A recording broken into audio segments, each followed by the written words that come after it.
আমসত্ত্ব খেতে কে কে ভালোবাসো? তো আমি আজকে বানিয়ে নিচ্ছি দেখো আমসত্ত্ব।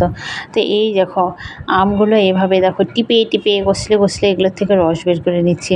যখন আম বাজারে অনেক ছিল, এবার তো আমের অনেক কম দাম ছিল, তখন আমি এই যে আমসত্ত্ব বানিয়েছিলাম একদিন।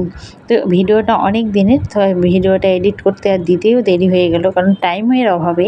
তা যাই হোক, ভিডিওটা যখন বানাচ্ছিল ভাবলাম তোমাদের সঙ্গে শেয়ার করি। তো এভাবে রসগুলো বের করে দেখো এই যে একটা ফুটো ফুটো থালা চালনি দিয়ে চেলে নিচ্ছি, তাহলে কি হয় ভালো হয়। আর হাত দিয়ে যদি এমনি চিপে চিপে নেওয়া হয় তাহলে এই যে ছিবড়া ছিবড়া থাকে, ভালো হয় না। দেখো এখন রসটা দেখো কত সুন্দর বেরিয়েছে, এই দেখো কত সুন্দর। এটা কিন্তু এমনিতেও মুড়ি দিয়ে ছাতু দিয়ে এই আমের রস খেতেও কিন্তু খুব ভালো লাগে, মানে অনেক ভালো লাগে। আর এই দেখো ছিবড়াগুলো বেরিয়েছে, এই যে আটি আর তার সাথে দেখো এই যে ছিবড়াগুলো গ্রেভির মতো বেরিয়েছে, এটা কিন্তু আর ফেলে দেবো না। আর এটা হচ্ছে মুড়ি দিয়ে বা ছাতু দিয়ে খেয়ে নেবো, এটাও কিন্তু অনেক ভালো লাগে খেতে। ফেলে কেন দেবো বলো, পয়সা দিয়ে কিনেছি বলে কথা। তারপরে দেখো দুটো থালায় করে রোদে দিয়েছি। যখন কড়া রৌদ্র থাকে তখন, আমি যখন আমসত্ত্বটা বানিয়েছিলাম দুদিন এত কড়া রৌদ্র ছিল, মানে রোদে পুড়ে যাওয়ার মতো অবস্থা। তো ছাদে দেখো আমি ট্যাঙ্কির উপর এভাবে দিয়ে এসে সাথে দেখো ঝুড়ি দিয়ে ঢাকা দিয়ে দিয়েছি। ঝুড়ি দিয়ে ঢাকা না দিলে দেখো ধুলোবালি পড়ে, তার সাথে বেশি হয় মাছি। আমের রসের গন্ধে না মাছি চলে আসে, তার জন্য এভাবে আমি সুন্দর করে ঢেকে দিয়েছি।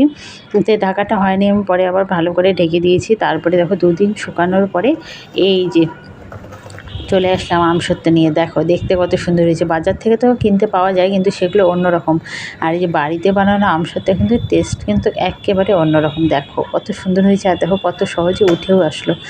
এটা আরও 2 দিন এভাবে রোদে দেবো এখন, দিয়ে তারপরে আমি এমনিতেই রাখলেও হবে। আমি এগুলো ফ্রিজে রেখে দিই, তাহলে আর চিন্তা থাকে না, নষ্ট হওয়ার ভয় থাকে না। এই যে একটা, এটাও দেখো এখন উঠিয়ে নিচ্ছি। দেখো এক সাইড থেকে এভাবে টান দিচ্ছি, দেখো কত সুন্দর করে উঠে যাচ্ছে। এইটা দেখো খুব ভালো শুকিয়েছে, থালায় দেখো একটুকু লাগেনি, কত সুন্দর উঠে আসলো। তো এটা কিন্তু খেতে অনেক ভালো লাগে। তোমরা কে কে এরকম করে বানাও আর খাও আমাকে কিন্তু জানিও। তো আমি বানাই এই প্রত্যেক বছরে 1টা 2টা এরকম করে বানাই, যখন আম ফুরিয়ে যায় তারপরে ইচ্ছা হলে একটু একটু করে খাওয়া যায়। তো টাটা বাই বাই আজকের মতো।